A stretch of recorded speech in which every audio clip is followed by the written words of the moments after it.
السلام عليكم ورحمة الله وبركاته. أهلا بكم في قناتي سهام سليمان. ازيكم يا حبايبي؟ رب تكونوا بخير. لو أول مرة تشوفوني متنسوش تشتركوا في القناة وتفعلوا الجرس علشان يوصل لكم كل جديد. النهاردة هعمل معاكم آيس كريم المانجا. آيس كريم المانجو يا جماعة جميل، طعمه روعة، حلو خالص. أحلى من تشتري من بره بكتير وأنضف. هنعمله في البيت.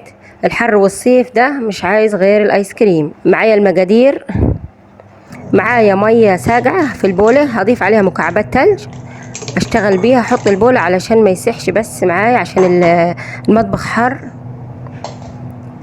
هضيف البولة فوق التلج. هضيف 100 ملي كريمة خفق جاهزة. كريمة خفق جاهزة يا جماعة، واضربها بالمضرب.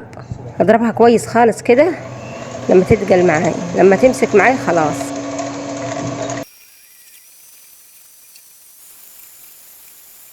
لو ما عندكيش كريمة الخفق، كيس كريمة دريم او كيسين يعني، وعليهم كوباية تلج ساقعة.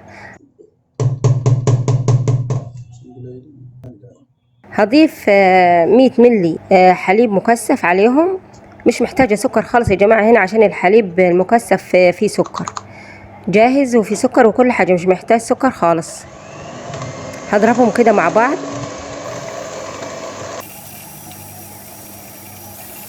ضربت الكريمة والحليب المكثف كده مع بعض يا جماعة. خلاص كده هشيل كده، مش محتاجة التلج تاني. هشيل التلج منهم خالص، هشيل البولة من التلج. معايا مانجا مفرزاها في الفريزر وضربها في الخلاط، معلهاش اي اضافات لا ميه ولا اي حاجه، بيور يا جماعه، تقيله خالص اهي. هضيفها كده واحده واحده واضرب واقلب بالسباتولا، مش هضرب بالمضرب خالص، اقلب كده بالراحه.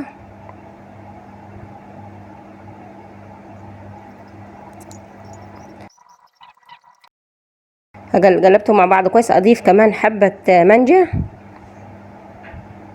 واحده واحده كده. هقلب تاني بالسباتولا كويس خالص، اقلبهم كده مع بعض كويس. كمان حبه.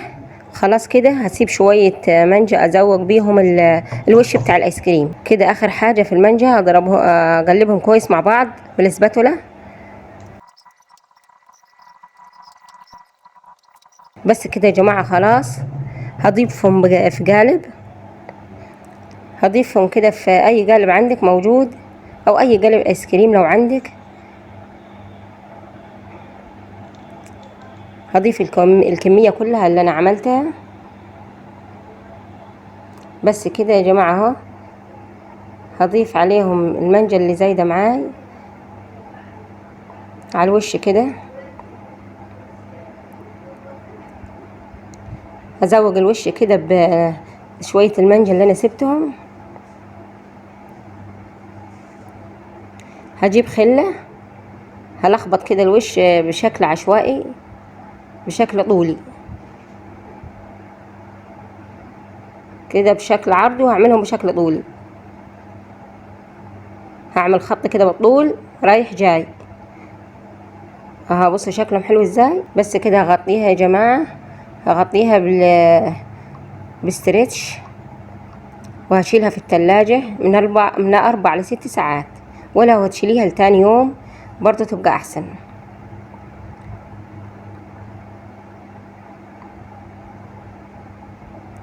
بصوا شكلها حلو ازاي، شكلها روعة يا جماعة، وطعمها عسل، طعمها حلو خالص، احلى بكتير من الايس كريم اللي هتشتريه من بره. هغطيها كده بالستريتش. هتجربوها يا جماعة، حلوة خالص، هتعجبكم خالص.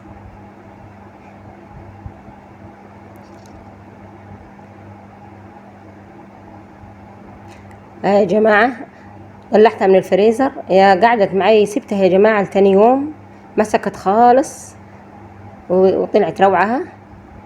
هعبيها كده بالمعلقة بتاعة الايس كريم.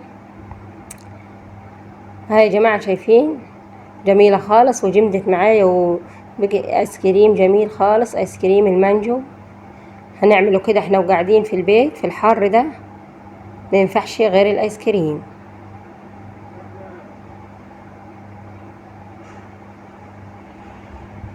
الله، شوف يا جماعة شكله حلو ازاي، شكله روعة وطعمه جميل خالص، طعمه احلى من شكله يا جماعة خالص. شايفين يا جماعة حلو ازاي؟ مفيش احلى من كده، احلى من اللي هتشتروه من بره بكتير. هتعملوه مش هتشتروه من بره خالص. اعملوه لولادكم وبامكانياتكم اللي في البيت. ممكن ما تحطوش لبن مكثف يا جماعة، او ما تحطوش كريمة الخفق، ممكن تحطوا كريمة عادية بودرة وتحطوا كوباية مية في التلاجة او كوباية لبن وتضربوهم مع بعض. اعملي بامكانياتك في البيت، اعملي لولادك،